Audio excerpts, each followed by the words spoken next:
At the city gate and by your fireside, I have seen you prostrate yourself and worship your own freedom, even as slaves humble themselves before a tyrant and praise him, though he slays them. I, in the groove of the temple and in the shadow of the citadel, I have seen the freest among you wear their freedom as a yoke and a handcuff. And my heart bled within me, for you can only be free when even the desire of seeking freedom becomes a harness to you, and when you cease to speak of freedom as a goal and a fulfillment. You shall be free indeed when your days are not without a care, nor your nights without a want and a grief, but rather when these things girdle your life, and yet you rise above them, naked and unbound.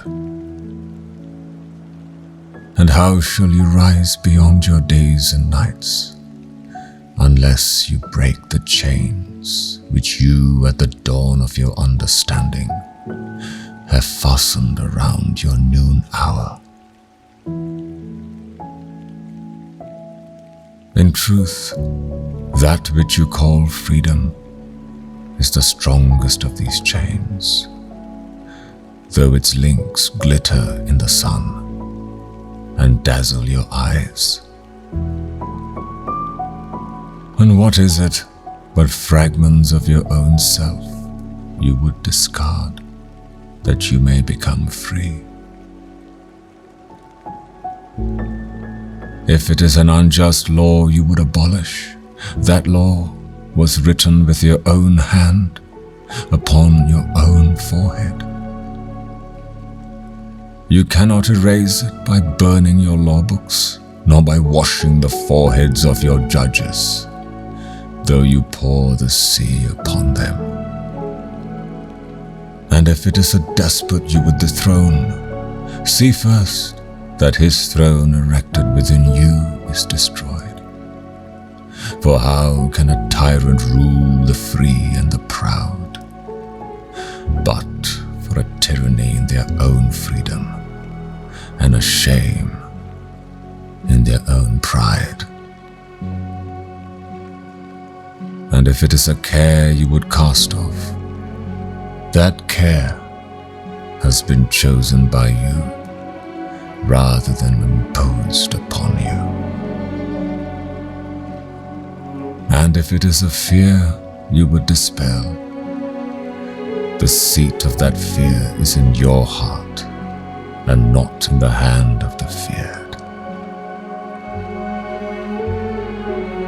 Verily, all things move within your being in constant half-embrace, the desired and the dreaded, the repugnant and the cherished, the pursued and that which you would escape.